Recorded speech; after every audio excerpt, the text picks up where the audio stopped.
Hello, Laura Felpin. Bonjour. Bienvenue ici en J'adore. aparté. Ah, je suis contente de vous avoir ici. Hein. Ça fait moi longtemps aussi. qu'on vous tournait autour, je suis ravie. C'est vrai? Mais je le savais pas, je suis ravie d'avoir été désirée sans le savoir. Voilà, c'est toujours bien quand c'est comme ça la petite surprise. C'est génial, mais c'est incroyable ce décor là. Je vois tellement de choses qui me rappellent plein de trucs. Oui, c'est un peu l'idée, effectivement. Waouh, quel travail. Regardez dans l'angle du canapé, à côté des fleurs. Oui. Petit cadeau d'introduction pour vous mettre parfaitement à l'aise Putain, mais c'est trop sympa. et que vous vous sentiez parfaitement chez vous. Je m'assois là, ça vous va? Vous pouvez vous asseoir là Je parfaitement. vais l'ouvrir. Mais comment c'est possible qu'il soit chaud comme ça? Bah, c'est ça. Vous voulez les essayer peut-être? Ah, j'aimerais bien parce qu'en plus j'ai les chaussures, on dirait trop une chanteuse de R&B des années 2000. Je suis super contente d'avoir des grandes chaussures de femme comme ça. Ah ouais, mais ça c'est de la chaussure. C'est De la chaussure, hein, vous avez vu? Mais alors ça, c'est de la chaussure aussi. C'est pas Ah non, mal. mais Hein. ça masse la plante des pieds. C'est terrible de me faire ça, parce que j'ai déjà 85 ans, moi, chez moi. Donc là, ça va être encore plus sexy que d'habitude, quoi. Waouh, bah merci beaucoup pour ce cadeau. Bon, alors c'est parce que vous êtes bien assise là, calée, que je vais évidemment Wow. parler pendant un petit instant, le temps que vous rechaussiez, de l'amour c'est surcoté. Parce que dans l'amour c'est surcoté, il n'y a pas trop de bouillotte. Hein. Vous êtes quand même Non. glam, hein, pardon, mais vous êtes sacrément glam même. Et puis C'est votre vrai. appart avec votre coloc, franchement, Ouais. très sympathique. Même la coloc est glam, hein. Marilou Exactement. est Et ça glam. s'appelle donc effectivement L'amour c'est surcoté, en salle le 23 avril, donc c'est imminent, signé Mourad Winter. Et vous partagez l'affiche avec Hakim Gemili, Benjamin Ouais. Tranier, Abdoulaye Sissoko, entre autres, et François Damiens, qui est Oui. votre papa d'ailleurs dans le film, on y Oui. reviendra. Et on va regarder, nous, ce que ça donne. Waouh. Tu sortirais avec un mec qui me ressemble, genre un peu à la même tête? Non. Bah, moi non plus. Hein. Ça faisait pile 3 ans que j'avais perdu mon meilleur pote. J'avais un truc à me prouver. Les seules fois où t'as concrétisé, c'était des plans Ice Map. C'est bon, je suis discret, c'est tout. Enchantée, je m'appelle Madeleine. Moi, c'est les pancakes. Très marrant, ça. Tu vois, qu'est-ce que je t'avais dit? Il s'est encore inventé une nana, lui. Mais t'inquiète, arrange pas, on va ken, hein. Quoi? Pourquoi t'as tout ça là? Allez. T'es prostituée. Mais... Toi, je te préviens, pas de vanne raciste. T'as cru que j'étais un animal ou quoi? T'es un animal, Ouais, frère. t'es un animal. J'en connais un qui va encore envahir un nouveau pays. Mon zob. Tous tes frères sont déjà casés. Toi, ça en est où? Tu sais, moi, j'aime bien les femmes indépendantes, libres. Putain, mais t'es sérieux là, Guy Georges? Quoi? De garder les yeux ouverts pour m'embrasser? On les a ouverts en même temps. J'ai dit à mon père que je renais avec mon mec. C'est le garçon dont je vous ai tant parlé, papa. Que sa présence est vraiment requise ici. C'est pas un camp de migrants. Pardon? Ah, c'est une blague. Vous pensez que je suis amoureux? Mais vous savez, c'est pas une insulte d'être amoureux. Je te jure, je me sens bizarre de ouf. Profites-en, frère. Et oui, ça vanne, ça fuse, c'est rythmé et c'est tendre, avec l'amitié qui est si joliment racontée. C'est pas si fréquent hein, dans les films Oui. en salle. Ouais. La qualité des dialogues, j'imagine que ça vous a aussi traversé. L'émotion derrière le rire aussi. J'avais pas encore mesuré l'émotion au moment où j'ai le scénario parce que c'est tellement vif comme écriture qu'en effet moi je voyais surtout cette histoire de rythme et d'amitié qui est très forte. Et d'ailleurs si je devais le pitcher, je parlerais pas que d'une histoire d'amour en tout cas entre un homme et une femme. Je trouve qu'il y a quelque chose de l'intimité d'un groupe de potes qui est ultra émouvante, surtout dans ces âges-là. Et en fait c'est pas une représentation qu'on a beaucoup au cinéma, je trouve aussi pareil du fait que les histoires d'amour elle soit, par exemple, on sait que Hakim, là, il vient d'une famille qui a une culture, des origines différentes, et on n'en fait pas cas. C'est pas ça l'histoire du film. Oui, c'est juste la toile de fond. C'est la toile de fond, et c'est tellement riche, et c'est tellement, en fait, ce qu'on connaît nous dans cette France que c'était hyper fort pour moi d'avoir tout ça réuni d'un coup.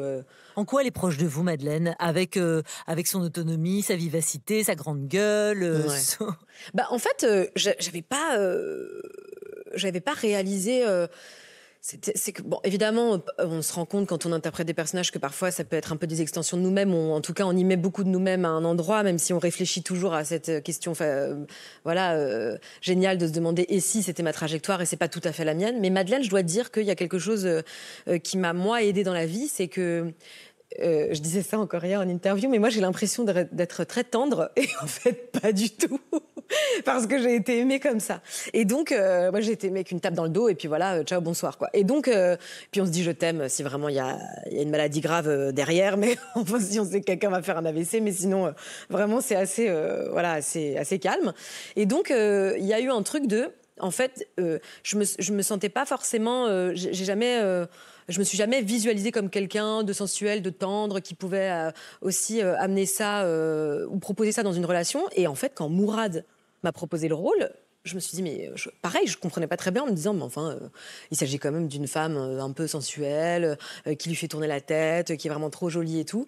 Et Mourad m'a dit, bah oui, et alors ? Et là, j'ai dit, ah ok, d'accord, bon, tu projettes ça sur moi. Et en fait, ça m'a vraiment donné confiance, et ça m'a donné confiance aussi dans cette histoire d'ouvrir un peu la tendresse. Et d'être sexy. Oui. Ouais. Ah oui, aujourd'hui vous le dites. Ouais.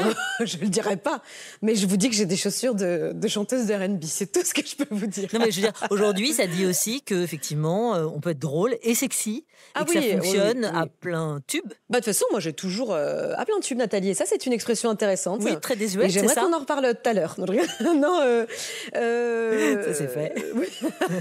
Non, j'adore. En réalité, oui, mais parce qu'en plus, moi, attention, j'ai toujours séduit avec l'humour, en fait. Donc, je me suis jamais dit... et puis en plus, moi, quand j'étais jeune, c'était vraiment pour moi un challenge d'aller voir les basketteurs de l'équipe, quoi. Je me disais, bon, elle n'était pas la plus fraîche, mais franchement, t'es marrante, tu vas te débrouiller, puis tu vas récupérer le plus beau gosse. Et j'ai un peu arrêté avec cette obsession, parce que ça devenait un peu ridicule. Mais en réalité, oui, je trouve, en tout cas, j'ai toujours pensé que l'humour était un atout majeur pour ça. Maintenant, est-ce que je me suis toujours vue comme quelqu'un d'extrêmement sensuel ? Non, ça, je peux pas dire, vraiment. Et puis il y a votre papa adoptif dans le film, François Damiens, qui est absolument hilarant, je dois dire, et que vous retrouvez puisque vous aviez tourné ensemble dans Les Complices il y a 2 ans. Ouais. Quel genre de complicité c'est justement entre vous ? Ah, mais j'ai un amour infini pour François, et puis c'est devenu un ami, quoi. C'est devenu quelqu'un qui fait partie de ma vie, à qui je pense franchement tous les jours. Alors parfois nos emplois du temps nous permettent pas de nous voir aussi souvent qu'on le voudrait, mais je sais pas, il y a eu une espèce de coup de cœur. Et François, quand Mourad m'a dit qu'il voulait faire lire le scénario à François, je savais que François avait beaucoup de projets, et puis qu'il était un peu fatigué, donc j'ai insisté pour lui dire non mais lis, comme ça on va se retrouver et tout. Et puis il a adoré le ton, et il était là, mais c'était trop court, il était là 2 jours, c'était trop court. Le personnage est très singulier, donc rien que pour ça j'imagine effectivement qu'il est trop fort. Évidemment, il l'a évidemment sublimé, quoi. Mais ouais. Alors allez voir bien sûr dans les salles à partir du 23 avril, L'amour c'est surcoté. Avec vous Laura Felpin, qu'on garde à tous les étages de cet appartement, enfin en tout cas dans tous les corners, parce que il y a un comptoir. Ça fait peur même, non? Ah bon, c'est vrai? Non. Regardez le comptoir, vous allez voir, vous n'allez pas avoir peur du tout. Le comptoir, où il y a les petites madeleines, parce que moi je repère que en fonction de la nourriture. C'est comme ça que vous pouvez me faire me déplacer. Alors regardez quand même, si vous voulez bien, par la fenêtre, enfin par la baie vitrée, parce que là on était à Paris, et puis tout à coup, hop, c'est la magie de cette émission. Ah, on est à Mulhouse. Vous êtes né tout près, précisément à quelques kilomètres de Kingersheim. Kingersheim, exactement. C'était presque ça, mais c'était pas mal. Exactement. Alors moi, je suis née à Mulhouse et mon père y habitait encore. Mais ma mère, en effet, est dans un petit village à côté qui s'appelle Kingersheim, une ville d'ailleurs, c'est pas un village. Les origines, ce sont notamment celles du côté de votre grand-mère paternelle, des origines vietnamiennes. D'ailleurs, vos grand-mères, ce sont des figures. Hein. C'est vraiment des jalons dans votre vie, oui. Vos 2 grand-mères. Oui. J'ai une grand-mère italienne qui est encore avec nous. Je lui répète chaque jour de ne pas mourir, et pour l'instant, elle s'y tient. Et elle a 90 ans. Liliane, et donc effectivement elle est d'origine italienne, et j'ai connu moi mon arrière-grand-mère dont je parle aussi dans mon spectacle, qui était donc sa maman, et qui était une dame aussi très empreinte, enfin vraiment une italienne qui parlait le fourlang. Elle venait de Udine, d'une ville du nord de l'Italie, et elle était très impressionnante. Et j'avais ensuite j'ai aussi eu une grand-mère vietnamienne, du coup, elle est arrivée en France avec mon grand-père qui était un pharmacien dans l'armée française. Et elle a, pareil, elle a beaucoup compté pour moi. J'ai malheureusement pas pu lui poser toutes les questions que j'aimerais aujourd'hui lui poser, parce qu'elle est partie quand j'étais quand même jeune. Mais pareil, une très grosse culture. C'était une dame qu'on vous voyait, j'avais pas le droit de la tutoyer. On habitait dans les mêmes tours avec ma tante et mon père et ma grand-mère. C'était toujours nous qui devions descendre à son étage. C'était toujours nous qui devions la vouvoyer. Enfin, il y avait un truc très... quand on est petit, ça met un peu des distances. Mais j'étais aussi très proche d'elle. Et aujourd'hui, je le ressemble particulièrement, je crois, physiquement. Et donc, il y a quelque chose d'assez... Il y a un retour un peu pour moi à ça. J'aimerais comprendre, parce qu'elle a quitté une famille J'ai appris qu'elle avait eu 8 frères et sœurs. C'est un dialogue qui n'a pas été beaucoup ouvert dans ma famille, mais depuis mon spectacle, j'ai quelques-unes de mes tantes qui acceptent de m'en parler. Parce que comme beaucoup de Vietnamiens qui sont arrivés en France, il y avait une espèce de peur du communisme au Vietnam, de peur de parler. Et donc on n'a pas su beaucoup de choses. Et je me demande encore aujourd'hui, et je pense que ce serait un chemin dans ma vie, mais je me demande ce qu'elle se disait. Elle a quitté quand même 8 frères et sœurs, des parents qu'elle a jamais revus, à un peu plus de 20 ans, quoi. Donc c'est quand même une existence particulière, quoi. On sent que vous êtes quand même très famille. Oui. Évidemment, on va en parler un petit peu Ouais. de votre enfance et de la manière dont aussi vous les exploitez, entre guillemets, vous les utilisez ou vous les magnifiez peut-être dans vos spectacles. Oui. Parce que c'est plutôt ça. Hein. Ouais. Vous leur demandez d'ailleurs, ou vous leur dites avant, vous les prévenez. En fait, franchement, je m'en rends pas tout le temps compte. Par exemple, bon, là, c'était cool quand je parlais à mes grand-mères, parce que comme elles étaient mortes, ça marchait bien. Personne ne pouvait vraiment m'emmerder. Ceci dit, j'avais le trac parce que on n'en avait jamais parlé. Et puis que quand toutes mes tantes sont venues me voir à Mulhouse et qu'elles ont entendu un petit peu de voix, parce qu'à un moment, il y a la voix de ma grand-mère vietnamienne, j'avais peur, j'avais la frousse de ce qu'elles allaient dire. Mais par contre, ma mère, que je fais un peu...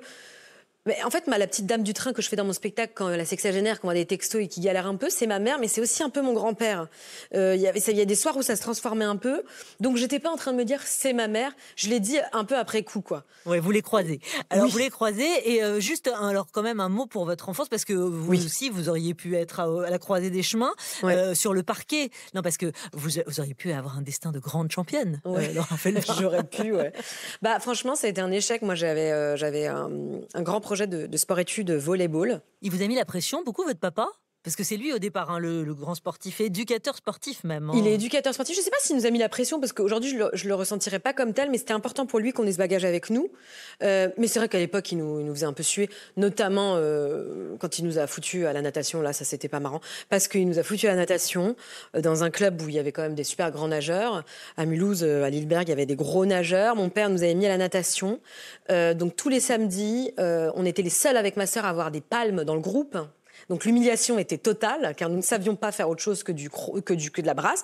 Ceci étant dit, il y avait quand même un moniteur qui a dit à mon père que j'aurais pu être une championne de brasse, mais voilà, je n'avais pas étonné beaucoup. Et en réalité, on sortait, je me rappelle, avec ces sèche-cheveux, là, vous savez, qu'on tire, là, et ça sèche pas vraiment les cheveux, et on avait les bonnets en laine. Ah non, c'était affreux. Oh, il était chiant avec ça. Donc voilà, et il a toujours voulu qu'on soit des championnes, on était des championnes de rien finalement, mais bon, là, ça va, il a sa dose avec moi, il fait ses petites coupures presse et tout, c'est mon meilleur attaché presse, mon père, donc... Il y a eu ce moment des lunettes. Oui. Ce moment qui a duré quand même. Hein. C'est ça, vous êtes sympa de dire moment. Ouais, c'est vrai, parce que finalement, si je fais les totos, ça commence à 3 mois quand même. Ça commence à 3 mois, ouais. Alors, il y a eu les lunettes, mais il y a eu les opérations, il y a eu les caches, etc. Ouais. Ça, comment vous l'avez vécu pendant que l'enfance, évidemment En fait, j'y ai beaucoup pensé ces derniers temps, parce que je me rends finalement compte que ce n'est pas tant... J'ai pas vraiment été moquée, par exemple, ou je me suis pas sentie mise à l'écart ou moquée par des gens. J'ai bien sûr, comme plein d'enfants, des choses un peu cruelles qui ont été dites, mais honnêtement, je me débrouillais plutôt bien. J'avais un groupe de copines assez populaire. J'étais pas dans un truc... je me suis jamais sentie pas à ma place. Et je crois aussi grâce à l'humour. Hein. Mais par contre, donc je finis par penser qu'en fait, c'est pas tant cette blessure des yeux qui m'a fait faire un spectacle où j'ai parlé de ça, etc. C'est plus, au contraire, ce handicap qui était quand même visible. Et je pense que mes parents m'ont beaucoup regardé, m'ont beaucoup aimé et m'ont beaucoup dit que tout était possible. Et donc, il faut pas... Je rends un peu à César ce qui appartient à César, mais c'est vraiment grâce à eux que je peux faire ça et qui m'ont toujours donné cette confiance-là. Donc, c'est hyper précieux, finalement. Ça m'a plutôt aidé dans ce sens-là. Après, moi, enfant, je crois qu'il y a des choses que je peux même pas expliquer physiquement, mais par contre, je suis incapable de regarder une photo de moi bébé. C'est vrai, encore aujourd'hui? Je peux pas, ouais. Ça me provoque une émotion que je peux pas expliquer et que je ne sais pas d'où elle vient, comme s'il y avait quelque chose... d'injuste, d'un peu dur? Oui, et puis même d'inconscient que j'avais gardé et que je saurais pas expliquer. Je vais vous installer dans le fauteuil, parce que quand même... Celui-ci? Oui, je vous fais bosser, je vous parler, donc installez-vous quand même confortablement. Ouais. Ah, j'adore. C'est des fauteuils très sérieux, c'est des fauteuils de... Un peu de thérapie? Non, de thérapeute? Ouais, non. de thérapeute ou de PDG, non? Oui, c'est pas mal, tiens. C'est des gens qui ont bossé chez Total à un moment et puis qui se sont un peu repentis. Regarde une image. Je suis en fin de séance, tu vois, tranquille. Je fixe tout seul. Je me lève, allô? Oui, bonjour Madame Barat, je suis Madame Corinne Fournier, responsable du CDI de l'établissement dans lequel est scolarisée votre fille Jessica. J'avais oublié. C'est en 4e, tu sais, en seconde. Elle me dit, voilà, je vous relance, ça m'embête, mais écoutez, votre fille, ça fait 3-4 mois qu'elle doit nous ramener des livres au CDI. Elle ne répond à aucune de mes relances, donc je viens avec vous directement. Je dis, attendez, excusez-moi, on parle bien de Jessica Barat, ma gamine. Je dis, parce qu'elle est même pas capable d'ouvrir le télé 7 jours qui est sur la table basse. Hein. Même pas l'horoscope, elle s'en fout, la gamine. Alors elle me dit, si, je vous jure, elle aurait emprunté l'intégrale de Balzac et à la recherche du temps perdu de Proust. Elle dit, mais c'est vous qui est en train de me le faire perdre mon temps, madame, parce que si ma gamine, elle savait lire, elle en serait peut-être pas à sa 5e seconde, non? Et j'ai raccroché. Oh, j'avais oublié les Pourtant, premiers c'est hier. filtres. C'est hier. Alors d'abord, vous avez quitté votre maman Mulhouse, vous êtes arrivé à Paris, vous avez commencé par le doublage et arrive le confinement. Oui. C'est ça, hein, ça va très très vite. Et là, c'est Vanessa Poto. Non, Non, ça, pardon, c'est pas Vanessa Poto. C'est Vanessa Madame Poto, c'est la Barat. vendeuse de chez Sephora. Ouais, ça, c'est Madame Barat, que j'ai plus refaite après en spectacle parce qu'elle me gonflait, tellement elle était maltraitante au final. Mais En tout cas, elles font toutes mouches. ah, bah, en tout cas, celle-là, elle me faisait. Mais par exemple, en fait, moi, quand j'étais à Quotidien un petit peu avant le confinement, ce personnage-là que je faisais et que les gens aimaient bien sur les réseaux sociaux, il m'était impossible de le refaire en vrai. Parce qu'en fait, là, la caricature, le filtre, la voix, tout y allait. Et puis, ça devenait un peu méchant, en fait, après, quand on voulait le faire en vrai et qu'on voulait avoir l'air un peu maltraitante comme ça. Donc, on l'a finalement pas fait. Enfin, moi, je l'ai jamais refait en vrai. Mais qu'est-ce qu'elle était marrante avec sa voix. Enfin, ça me faisait trop rire de le faire, quoi. Alors, il y a effectivement la vendeuse de chez Ouais. Sephora, Vanessa Poto. Il y a Laetitia Goulard, l'influenceuse, la circassienne Raphaël. Ouais. Comment vous travaillez, vous ? C'est votre œil, c'est vraiment la perception, vous les croquez, vous les décryptez, tous vos personnages ? Ben, je sais pas parce que c'est difficile. J'ai aucune méthodologie, moi, de travail réellement. J'ai jamais écrit mes textes à part quand j'étais à la télé et que je devais fournir un travail écrit. Mais en tout cas, sur Instagram, c'était un format qui m'intéressait parce qu'il durait 1 minute et que... Alors, je refaisais plusieurs fois, évidemment, mais en tout cas, j'écrivais pas mes textes. Et du coup, j'avais des idées, mais en effet, ça vient vraiment... je peux pas dire, ah tiens, précisément, j'ai pensé à ça. Alors oui, par exemple, Vanessa Poto, je sais que j'ai toujours été fascinée des gens qui étaient dans des entreprises, voilà... Oui, des corps de métier en particulier. Des corps de métier, voilà, qui habitaient vraiment une fonction plus que d'abord... Enfin, qui était... Voilà, on voit d'abord la fonction avant leur personnalité. Et je me rappelle m'être fait maltraiter allègrement par une vendeuse dans un grand magasin de cosmétiques qui m'avait parlé de mon contour de l'œil et vraiment qui voulait me faire acheter une crème et je lui dis non mais en fait j'ai un traitement dermato donc je peux pas mettre une autre crème. Et je me rappelle qu'elle parlait à sa collègue en disant franchement elle veut pas acheter la crème donc on enchaîne. Et dans ma tête je me disais mais je suis là, c'est trop bizarre de faire ça. Et du coup tout est trop marrant dans ces endroits-là. Bon, il y a 1000 territoires évidemment, Ouais. mais en utilisant ces filtres, Ouais. en étant sur Instagram, etc. Là, vous vous dites quand même à ce moment-là, il y a une carrière qui se dessine.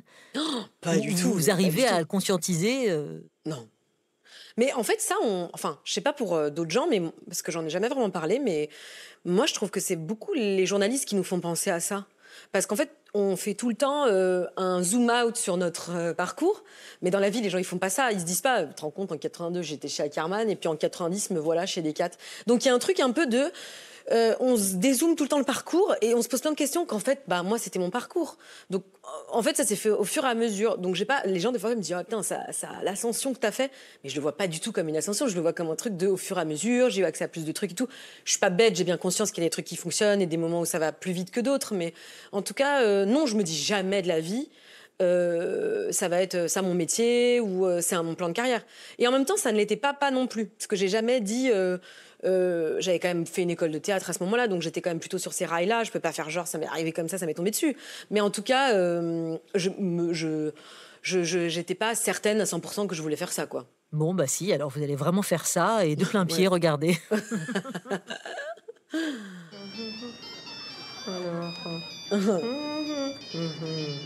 Oh, pardon, c'est moi, excusez. Oh, la bourde, la vache, la nouille. Chut, excusez. Qui c'est ça encore?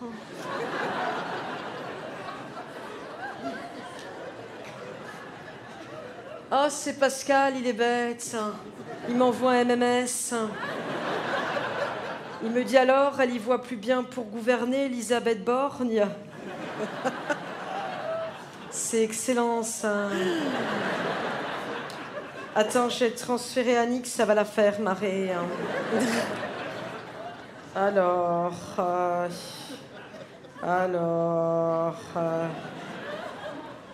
Transférer.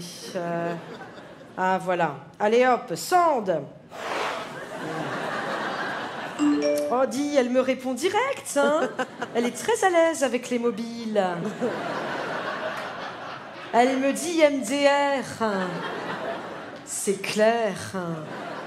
Énorme. Et on fait une bise à votre maman. Hein. Ah, elle est géniale. Et puis franchement, des fois, ma mère, je la prends juste en vidéo comme ça parce que autant j'avais pas vraiment conscience que c'était elle que je faisais tout le temps, autant maintenant quand je la vois, je me dis mais franchement, c'est vraiment elle, quoi. Ah, c'est génial. Ouais. La scène, c'est quoi? C'est le Graal, ça y est, vous êtes au bon endroit?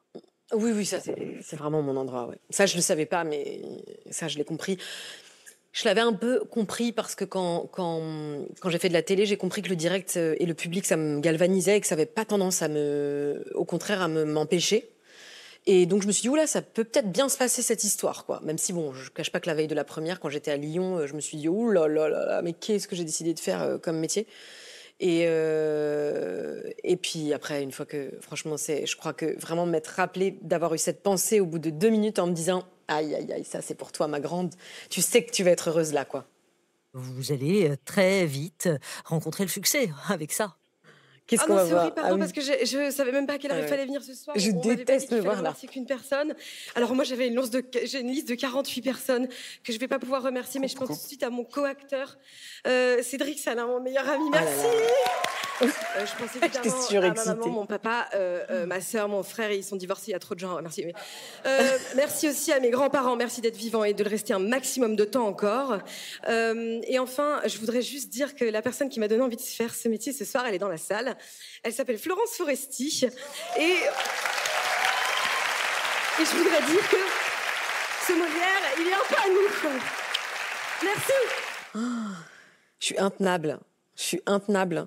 En fait, j'ai trop d'émotions dans la voix, donc je connais pas ma voix comme ça. Ça me perturbe à chaque fois que je la vois, cette vidéo. Premier spectacle et très vite le Molière quand même, hein, immédiatement ou presque. Et Florence Foresti qui est là, qui est dans la salle, qui vous applaudit. Ouais. C'est un sacré moment à plein d'égards. Oui, je suis traversée par tout, quoi. C'est-à-dire qu'à la fois, je sais que Florence et moi, à ce moment-là, on est déjà amis. Donc je sais que Florence est contente pour moi. Mais elle voulait pas venir. à la Mais cérémonie, je non, et crois. en plus, c'est moi qui l'ai fait venir. Parce que, pour dire la vérité, j'avais vu son spectacle quelques mois auparavant, je l'ai revu plein de fois, et puis je lui disais, enfin, là, ça y est, là, c'est maintenant, elle va avoir son Molière. C'était Boys, Boys. Et c'est génial, personne ne parle de ce dont elle parle à son âge, son point de vue, il est incroyable, il faut absolument qu'elle ait le Molière. Et honnêtement, j'étais déjà tellement heureuse d'être nommée que j'étais 100% sûre qu'elle l'aurait. Donc quand je le reçois, je suis quand même... je fais à la fois pas la maline, parce que c'est mon idole et que pour moi, c'est elle qui l'a. Et en même temps, je suis extrêmement contente pour tous les gens qui travaillent avec moi, pour moi, et parce que j'en ai aussi besoin, quoi. Et c'est ce qu'elle me dira plus tard. On a mangé plus tard ensemble et elle me dit, voilà, t'en as plus besoin que moi et je suis trop contente pour toi, quoi. Et donc ça n'a jamais été un problème entre nous, mais en effet, à ce moment-là, il y a un mélange de tout, quoi. Je suis vraiment dans un truc de c'est pas cool, c'est génial, qu'est-ce qui est en train de m'arriver, c'est pas possible. Donc il y a vraiment trop d'infos pour moi dans mon cerveau à ce moment-là. Bon, allez, on regarde une autre image. Mesdames, messieurs, bonjour, bienvenue au spectacle des arts de rue. Annick est intervenante cirque au sein d'une troupe d'artistes du Périgord. C'est la vida che loca, loca sta vida. Approchez, messieurs, dames, c'est gratuit. Je fais cette aventure avant tout pour la communauté, mais aussi parce que j'ai 2 petites adorables bestioles, Friki et Friquette, et qu'elles seraient pas contre un peu plus de croquettes. Je suis ravie de faire partie de cette aventure qui est avant tout humaine. Et puis voilà, enchantée, moi c'est Annick. Et puis j'ai hâte de faire votre connaissance à tous et à toutes, vraiment. On lui a rien demandé. Accueil plus ou moins mitigé. C'est toi maintenant. Oh là là, dégueulasse. Clochard. On va se régaler. C'est pas du madrange, mais ça se grailler. Comment? Attendez, mais on va quand même pas le manger, il est hyper mignon. On va se gêner peut-être. Mais on pourrait lui apprendre à jongler et après on l'enverrait mendier, non? Coucou les gonzesses. Ah, stylé ce trou. Ah ouais, t'aimes bien? Ah, franchement, c'est mieux que les lits. Hein. Allez hop, au dodo, Annick. Qu'est-ce que tu fais, espèce de clochard, là? Sors de là. Bon, les copains. Non, on s'en branle. Mais non, tu veux quoi? Un bisou aussi, allez hop, tu te casses. Il est où? Voilà, l'aventure s'arrête ici et maintenant, dehors. Casse-toi. Tu prends tes fèves et tes raisins secs et tu rentres à Montélimar. La pauvre Annick. Mon Dieu. Je dis la pauvre Annick, mais en même temps, quel succès elle a rencontré. Alors, il faut connaître la petite histoire, c'est qu'en fait, c'est un personnage inspiré de la circassienne Baba Cool que vous aviez créé sur Instagram, Raphaël. Ouais. C'est vraiment l'entourage de votre vraie maman, de votre maman qui, elle, est clown. C'est son vrai métier. Oui, alors franchement, j'ai tiré le trait. Hein. Mais oui. Bon, et alors, ce qui est fou, c'est que Annick, ce personnage, va finalement va vous déborder. En tout cas, vous partez aux États-Unis dans la foulée. Oui. Et donc, vous n'avez pas du tout accès au succès de la série. Non, pas du tout. Je me dis, je vois que ça fait son petit truc, mais je comprends pas exactement à quel point. Et en effet, je passe un petit moment aux États-Unis et quand je reviens de San Francisco, je traverse pour aller rejoindre un taxi à l'aéroport et il y a un motard qui me dit « Salut Annick !» Et je comprends pas, mais ça me dit un truc en même temps. Donc je me retourne, je le regarde, je rigole, je comprends pas. Ça me revient, je me dis « Putain, mais oui !» Et en fait, là, je découvre en effet qu'il y a eu un truc qui s'est passé en France quand même et que Annick, elle est devenue... une sorte de mascotte Ouais, une sorte de mascotte sympa qu'on aime bien. Et il y a un truc aussi de proximité d'un coup avec les gens parce que les gens pensent que du coup, je suis la nana en Sarwell et tout. Et moi, je commence à avoir une sorte de pression de me dire putain, mais en fait, je peux plus sortir en jogging parce que forcément, les gens vont se dire, bah regarde, franchement, c'est Annick dans la vie aussi, quoi. Donc, je commence à être un peu stressée de ça. Mais les gens me font un accueil au personnage absolument génial, quoi. C'est juste, pour moi, d'un coup, c'est une perte d'anonymat, quoi. Pour moi, vraiment, je le ressens comme ça. Ça, c'est sûr que même la télé avant et tout avait pas eu cet effet-là. Mais donc là, je commence à me dire, waouh, qu'est-ce qui se passe ? Et c'est assez incroyable, en effet. Et encore aujourd'hui, on me parle d'Annick. Hein. Bah oui, j'imagine. Ouais. Vous voulez bien vous déplacer, Laura, vers la bibliothèque ? Oui. Après le feu de cheminée, sur la droite. Alors, je suis très nulle c'est par là. Hein. Non, vous êtes bien là, tout va bien. Donc c'est à vous de mettre un disque maintenant, le disque de votre choix. C'est à moi de mettre un disque. Parce qu'on a fait la petite sélection pour vous. Il y a Clara Luciani également, MC Solar. J'allais dire Clara, il y a Mustapha le poète. Ça c'est mon truc préf, ça. Ça c'est mon truc préf. En fait, Clara, je vais pas la mettre pour une raison, parce que je veux pas la saouler, parce que là, j'étais encore en loge en train de... Je limite tout le temps, donc je suis tout le temps en loge. On a la même maquilleuse, donc je suis tout le temps en train de faire... Laura, je te le laisse. Je suis tout le temps en train de limiter. Donc je vais arrêter de saouler avec Clara Luciani. Mais par contre, ça, c'est extraordinaire. J'ai découvert ça dans une émission de Mouloud Achour. Clic. Ouais, exactement. Et il avait fait une interview avec cet homme qui est absolument formidable. Voilà. Voilà. Voilà, et vous prenez le bras, vous posez délicatement avec le diamant. C'est ça, c'est celui-là. Ah, j'adore. Ça me donne envie d'acheter une platine instantanément. C'est tellement beau.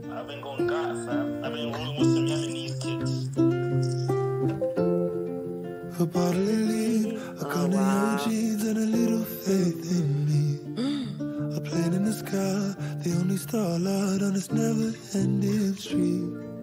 The cameras in cops, we could have been stars on our mother's new screens. On our mother's new screens. C'est trop beau, je l'adore. Mustapha, le poète. Ouais. Sympa de finir avec ça. Donc merci de ce choix, évidemment, plaisir. Laura. On s'est régalé, je dois dire. Moi aussi, moi j'ai passé un super moment avec vous. Je comprends pas pourquoi il faut que ça s'arrête maintenant là. Ouais, c'est vrai. Écoutez, on se dit qu'on se retrouve. C'est dur, on a envie de tout repartir avec tout, non ? Les chaussons, c'est sûr, c'est garanti. Les chaussons, c'est garanti. Voilà, il y a même pas de SAV. C'est vrai en plus. Donc ça, vous pouvez repartir avec. Et nous, évidemment, on indique aux téléspectateurs qu'il faut aller voir L'amour, c'est surcoté. S'il vous plaît. Oui. Oui, avec à la fois vos camarades Hakim Gemili, Benjamin Tranier, Abdoulaye Sissoko et François Damiens. Exactement. Signé Mourad Winter. Ça fait du bien, ça fuse. Allez, c'est le 23 avril dans les salles. Merci infiniment, Laura. Merci beaucoup. Vous revenez bientôt à la maison. Avec plaisir. Alors voilà, je vous accueille avec grand plaisir. C'est à droite. Je reviens avec le même plaisir. Je repars avec mes chaussons. Je regarde une dernière fois cet endroit qui est incroyable. C'est trop bien. Il y a une cheminée, c'est génial. Salut Laura Felpin, à très bientôt, j'espère. Je compte sur vous. À bientôt.